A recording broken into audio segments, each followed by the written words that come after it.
T I والوں کی پاکستان توڑنے کی سب سے بڑی سازش ناظرین اس ویڈیو کے اندر بے نقاب کرنے والا ہوں، تو آپ نے ویڈیو کو آگے دوستوں تک ضرور شیئر کرنا ہے تاکہ عوام پاکستان کو صحیح طریقے سے پتہ چل جائے جو پی ٹی آئی کے جو عزائم ہیں انشاءاللہ اللہ نے چاہا ضرور وہ ختم ہونے والے ہیں، لیکن کس طریقے سے پی ٹی آئی نے اب نئی سازش رچائی ہے کہ پاکستان کو کیسے توڑنا ہے وہ اس ویڈیو میں آپ بے نقاب کرتا ہوں۔ اس کے ساتھ ساتھ آپ کو بتاؤں گا مریم نواز صاحبہ نے جب ایک جہاز منگوایا عوام کی سہولت کے لیے تو اس وقت بھی پی ٹی آئی نے شور شرابہ کیا، کہا کہ حکمرانوں نے اپنے لیے جہاز منگوا لیا، مریم نواز نے اپنے لیے جہاز منگوا لیا، جو پی ایم ایل این کے بڑے بڑے جو لیڈر ہیں انہوں نے اپنے لیے جہاز منگوا لیا، نواز شریف نے اپنے لیے جہاز منگوا لیا ہے، اب یہ لوگ عیاشیاں کریں گے، عوام کا ٹیکس کا پیسہ جہاز پہ لگا دیا۔ تو ابھی آپ کو بتانے والا ہوں اس ویڈیو کے اندر وہ اس جہاز کا استعمال کہاں پر ہو رہا ہے، تو ویڈیو آپ نے کمپلیٹ دیکھنی ہے، تو انشاءاللہ آپ کو بہت کچھ اس میں سمجھانے کی کوشش کروں گا۔ سب سے پہلے جتنے بھی نئے آنے والے دوست ہیں وہ ضرور چینل کو سبسکرائب کر دیں تاکہ نئی معلومات آپ تک پہنچ سکے۔ اگر آپ کو ویڈیو پسند ہے لائک اور شیئر ضرور کیجئے گا، اگر آپ نے کوئی رائے دینی ہے تو کومنٹس باکس میں ضرور دیجئے گا۔ ناظرین سب سے پہلے میں آپ کو وہ بھی بتاتا ہوں کہ کیسے پی ٹی آئی والے سازش کر رہے ہیں پاکستان کے خلاف۔ پہلے آپ کو بتاتا ہوں کہ مریم نواز صاحبہ نے جب ایئر ایمبولینس کا افتتاح کیا تو پی ٹی آئی والوں نے سوشل میڈیا اکاؤنٹس بھر دیے کہ مریم نواز نے یہ جہاز بھی اپنے لیے منگوایا ہے، یہ جو ہے عیاشیاں کرے گی اس کے اوپر، اس پر تو حکمران جائیں گے، اس پہ حکمران عیاشیاں کریں گے۔ تو دیکھیں اچھا کام جب ہو تو جو مخالف پارٹیاں جتنی بھی ہوتی ہیں کم از کم دیکھنا چاہیے کہ کوئی سیاسی پارٹی اگر اچھا کام کر رہی ہے تو اس کو اپریشیٹ کرنا چاہیے۔ یہ پی ٹی آئی والوں کا تو خیر کام ہی یہ نہیں ہے، یہ تو کچھ اور کرنے کے لیے آئے ہیں، ملک کس طریقے سے توڑنے کے لیے یہ سازشیں کر رہے ہیں وہ بھی آپ کو بتاتا ہوں۔ اچھا یہ جو ایئر ایمبولینس کا جو افتتاح کیا تھا اس کے بعد آپ نے دیکھا تھا پی ٹی آئی کے اکاؤنٹ سے کس طریقے سے پوسٹر لگائی گی۔ اب آپ کو میں دکھا رہا ہوں یہ جو ایئر ایمبولینس ہے غریب لوگوں کو کتنا فائدہ ہو رہا ہے اس سے، یہ ذرا سنیں، آپ خود ذرا سنیں۔ ہم لوگ یہی سمجھتے تھے کہ یہ کوئی کسی بڑے بندے کے لیے یہ آسانی ہے، لیکن جب ہمارے لیے یہ ایمبولینس آئی ہے تو ہم لوگوں کو یقین ہو گیا کہ غریب بندے کی بھی سنی جاتی ہے۔ میرے گھر والے اس سوچ کر پریشان ہو گئے کہ مجھے 7 گھنٹے ایمبولینس میں لگیں گے لاہور جانے میں۔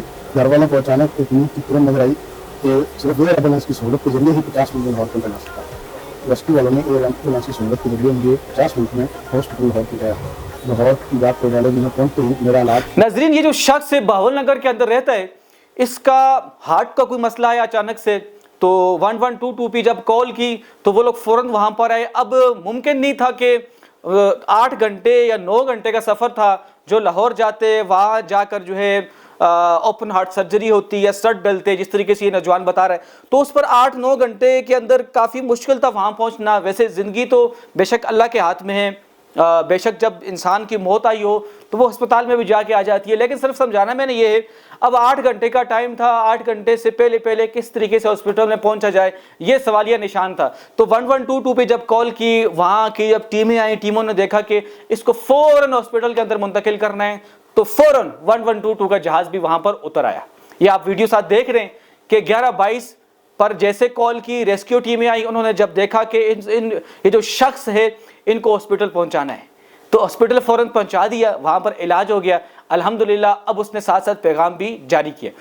اب ناظرین جو اہم بات آپ کو بتانی ہے کہ کس طریقے سے پی ٹی آئی والے پاکستان کے خلاف سازشیں رچا رہے ہیں۔ ان کے یوٹیوبر دیکھیں، عمران ریاض، عادل راجہ، معین پیرزادہ، شہباز گل، یہ وغیرہ سارے مل کر باہر سے بیٹھ کر پی ٹی آئی کے ستونگڑوں پتونگڑوں کو اکساتے ہیں، ان کے اندر اشتہار پھیلاتے ہیں، ان کو کہتے ہیں کہ مار دو، توڑ دو، جلا دو۔ ان کا صرف ایک ہی کام ہے، سیاسی پارٹی کوئی بھی اگر احتجاج کرتی ہے وہ پرامن احتجاج کرتی ہے، جبکہ ان کو دیکھو یہ جب ریلیاں نکالتے ہیں، ان کی کل کی آپ ریلیاں دیکھیں وہاں پر اسلحہ لے کر ساتھ آئے ہوئے ہیں، وہ کہتے ہیں بس کچھ بھی ہو جائے عمران نیازی کو باہر نکالنا ہے۔ میں آپ کو بتاتا ہوں کہ یہ سازش کیا کر رہے ہیں، پہلے آپ یہ ذرا غور سے سمجھ لیں۔ دیکھیں اس وقت نواز شریف صاحب بھی اپنی پارٹی تو پی ایم ایل این کی جو ہے نواز شریف صاحب کی ہے، اب وہ عہدے پر نہیں ہے، ملک کے وزیر اعظم نہیں ہے، تو کیا پی ایم ایل این والے یہاں پر بھی آ کر ایسا کام شروع کر دیں جس طریقے سے نواز شریف صاحب کو جب سیٹ سے اتارا گیا تھا تو پی ایم ایل این والوں نے کیا فوج کے خلاف کبھی کوئی اس طریقے سے باتیں کی کہ جس کی وجہ سے ہماری آرمی کے اوپر دبا لگے یا ہماری آرمی کے خلاف کوئی ایسی کمپین چلائی جس طریقے سے آج پی ٹی آئی والے ہماری آرمی کے خلاف کمپین چلا رہے ہیں اور کہہ رہے ہیں کہ دیکھو جی عمران نیازی کو جیل کے اندر آرمی نے بند کیا، حالانکہ ان سے جب پوچھو جو گھڑی جو چوری ہوئی ہے وہ کس نے چوری کی ہے، وہ آگے سے پھر یہ لوگ گالیاں دینا شروع کرتے ہیں۔ ان سے پوچھو القادر ٹرسٹ کا جو کیس ہے تو آگے سے گالیاں دینا شروع کر دیتے۔ یعنی آپ تاریخ، ایک بات کو آپ ذرا سمجھے، تاریخ میں آپ اٹھا کر اگر دیکھیں، تاریخ اٹھا کر ذرا آپ دیکھیں، تاریخ کے اندر جب بھی کوئی اگر حق پر ہو اس کے مقابلے میں جب باطل آتا ہے تو وہ لوگ صرف گالیاں ہی دیتے ہیں۔ تاریخ میں آپ دیکھ لیں ان کے پاس دلائل نہیں ہوتے۔ جب شروع سے آپ ایک تاریخ کو ذرا آپ اگر پڑھیں، اگر آپ تاریخ کے طالب علم ہوں، میں بھی ایک تاریخ کا ادنا سا طالب علم ہوں، تو جب حق بات شروع کی تاریخ کے اندر، چاہے مسلمانوں نے شروع کی ہو حق پر رہنے کی، جب بات کی تو سامنے والوں نے مسلمانوں کو آ کر گالیاں دی، دلائل سے بات نہیں کی۔ مسلمانوں نے کیا کیا؟ انہوں نے زخم بھی سہے، مشکلات بھی برداشت کی، لیکن وہ دلائل دیتے رہے، وہ اللہ کی توحید کی بات کرتے رہے، وہ نبی علیہ السلام کی رسالت کی بات کرتے رہے۔ یعنی کہ حق پر رہنے کے لیے دلائل چاہیے ہوتے ہیں۔ میں ہمیشہ دلائل دے کر بات کرتا ہوں، لیکن پی ٹی آئی والوں کا جو ایک ٹولہ سا ہے وہ ہمیشہ نیچے آ کر گالیاں دیتا ہے اور دلائل سے بات نہیں کرتا۔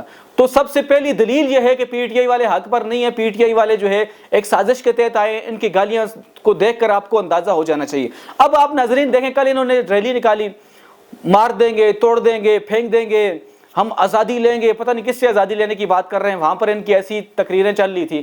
اب سہیل افریدی صاحب نے ایک وہاں پر بات کی ہے، جو ایک پولیس افسر اس کو کہہ رہے ہیں، یہ ذرا ساتھ سنیں کہ آپ پاکستان توڑ دو گے،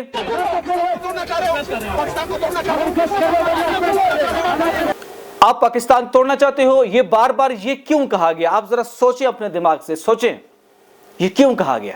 یہ اپنے لوگوں کا ذہن بنایا جا رہا ہے، پی ٹی آئی کے کچھ شتونگڑوں بتونگڑوں کا ذہن بنایا جا رہا ہے۔ سہیل افریدی صاحب اسی میں آگے جا کر کہہ رہے ہیں کہ میں 4.5 کروڑ کا نمائندہ ہوں۔ کس نے کہا ہے؟ کے پی کے اندر جا کر دیکھو، لوگ بیچارے آپ کو لوگ گالیاں دے رہے ہیں، لوگ کہہ رہے ہیں کہ انہوں نے 1 ٹکے کا کام نہیں کیا ہے، یہ کام کرنے یہ بالکل جو ہے نائل ہیں۔ آپ ریلیاں دیکھ رہے ہیں جو کے پی کے اندر جو خواتین نے جو ریلیاں نکالی، اس کے علاوہ جتنے بھی وہاں کی آبادی ہے، کچھ لوگوں کے علاوہ جو پی ٹی آئی سے تعلق رکھتے ہیں ان کے علاوہ، وہ آپ کو کسی صورت میں نہیں چاہتے، وہ تو کہتے ہیں جان چھڑاؤ ہم سے۔ وہ تو کچھ لوگ تو ایسے ہیں جو عمران نیازی صاحب کے بارے میں کہتے ہیں کہ عمران نیازی سے ہماری جان چھڑاؤ، اس کو پھانسی دے دو۔ یعنی اتنی شدید آپ کی مخالفت کرتے ہیں لوگ، اور آپ کہتے ہو کہ میں نمائندہ ہوں 4.5 کروڑ آبادی کا۔ نہیں، یہ صرف آپ کے کہنے کی بات ہے۔ جس طریقے سے آپ کہتے ہو کہ 25 کروڑ کی آبادی عمران نیازی صاحب کو چاہتی ہے، تو یہ جس طریقے سے وہ جھوٹ ہے اسی طریقے سے یہ بھی جھوٹ ہے۔ تو ناظرین، اس لیے بار بار کہا سہیل افریدی صاحب نے کہ پاکستان کو توڑنا چاہتے ہو، آپ دماغ سے سوچیں نا۔ اس لیے کہا جا رہا ہے تاکہ ان کے لوگوں کا ذہن بنے اور آگے اس سازش کو کامیاب کریں۔ اور یہ سازش کی آواز آپ انڈین میڈیا پر جا کر دیکھیں، وہ بھی یہ کہتے ہیں کہ پاکستان ٹوٹنے والا ہے، پاکستان کو جو ہے پاکستان کی گورنمنٹ توڑنے والی ہے، آرمی توڑنے والی ہے، اب ٹوٹ جائے گا۔ اور عمران نیازی صاحب کی وہاں پر بڑی تعریفیں چل رہی ہیں۔ اور میجر گورو آریہ کی آپ اگر کلپ دیکھ سکیں یوٹیوب پر جا کر، وہ کہتا ہے کہ ہمیں تو ضرورت ہی نہیں پڑی محنت کرنے کی، ہم لوگوں نے جو اربوں ڈالر لگائے پاکستان کے اندر تو کسی طریقے سے پاکستان ٹوٹ جائے ہمیں ضرورت ہی نہیں ہے، وہ سارا کام عمران خان صاحب نے کر دیا ہے۔ یہ انڈین میڈیا کہہ رہا ہے، وہاں میجر گورو آریہ کہہ رہے ہیں، وہاں کے تجزیہ نگار یہ بات کر رہے ہیں۔ تو اب پاکستانیوں آپ کو سمجھ لینا چاہیے کہ جو پاکستان کی مخالف سمت پر پارٹی کھڑی ہے اس کا نام ہے پی ٹی آئی۔ آپ آپس میں اختلاف رائے رکھیں، ساری پارٹی آپس میں رکھیں، لیکن آپ کو سازشی پارٹی کا پتہ ہونا چاہیے۔ اب تک کے لیے اتنی کافی، ملتے ہیں ایک نئی ویڈیو میں۔ اللہ حافظ۔